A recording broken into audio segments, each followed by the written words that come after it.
Look at that, peeps. Look at that bad boy. Okay, peeps. That cladding's on eBay for £45. Look how lovely that is. Obviously, I haven't sealed it in or nothing like that yet. Still got to put the trimmings up the top and stuff. But look at that bad boy. 45 quid.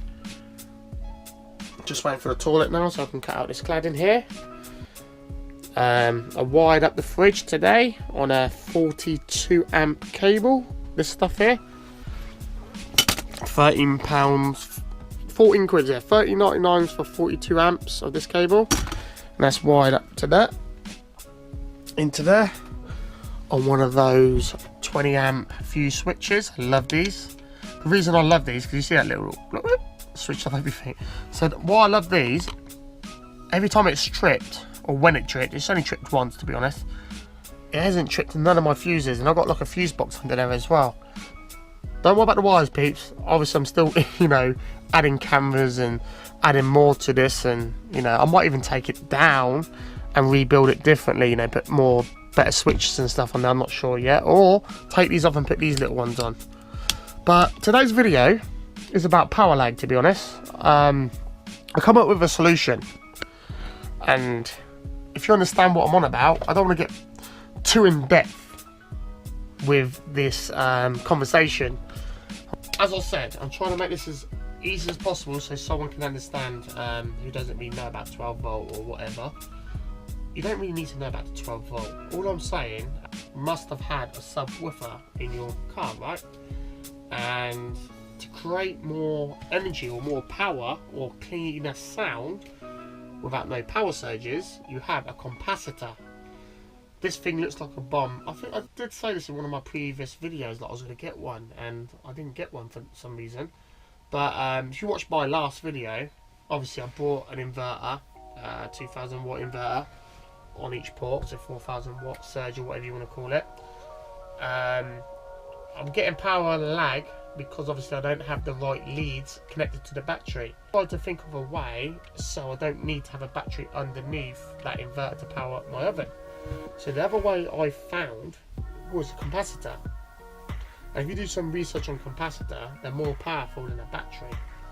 So what I was thinking of doing, put the capacitor in, well I've already ordered it anyway, so I'm going to put the capacitor in and I'll get cleaner energy from the capacitor, because the capacitor sends the energy to the inverter, and then when the solar's coming in, when it's full charge battery, the capacitor charges as well, and then the capacitor will send clean energy to the battery, if that makes sense. That is my idea of doing this project. If you do some research on capacitors, you understand what I'm saying. I'm trying to make it easy for you lot to understand, because it is quite hard to explain. Example, I've got a 2000 watt capacitor, and with my knowledge, that is more powerful than one of my batteries.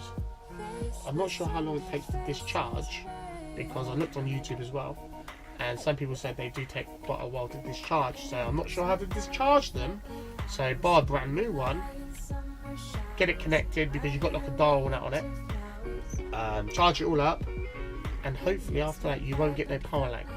So all you got to do, your line, example mine's from the cabin area, it's about 5 meters, so 5 meters would be the capacitor, and then another 2 meters up to my control panel.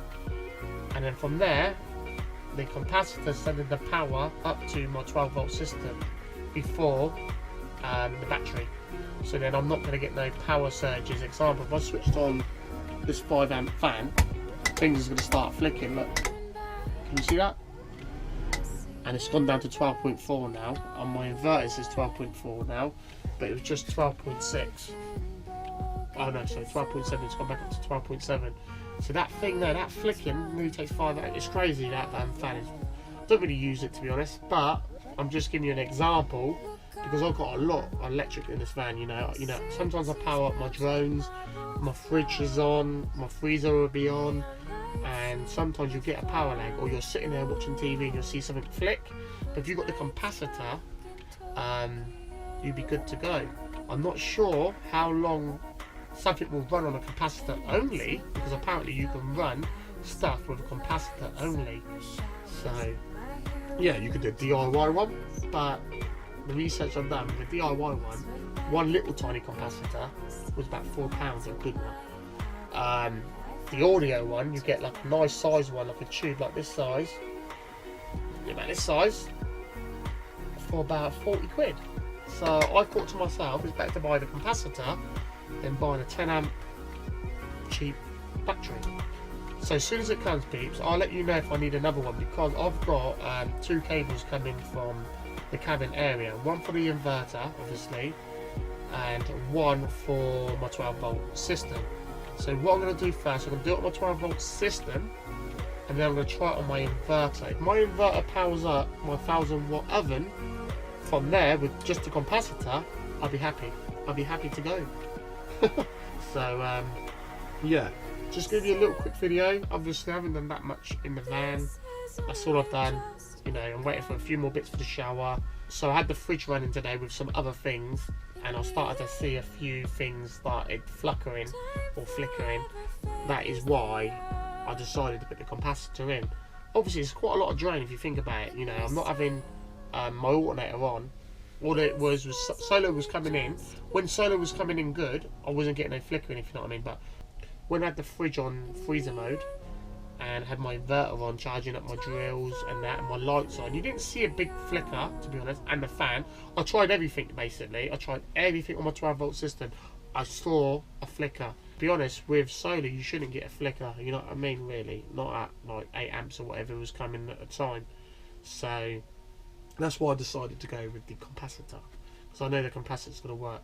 So yeah, just keep you updated on my little projects and stuff.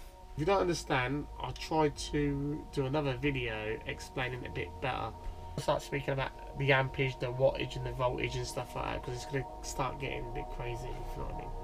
Okay peeps, hopefully you enjoyed. Like, subscribe, smash that like button. Now Hobbies and Gadgets is signing out. Peace.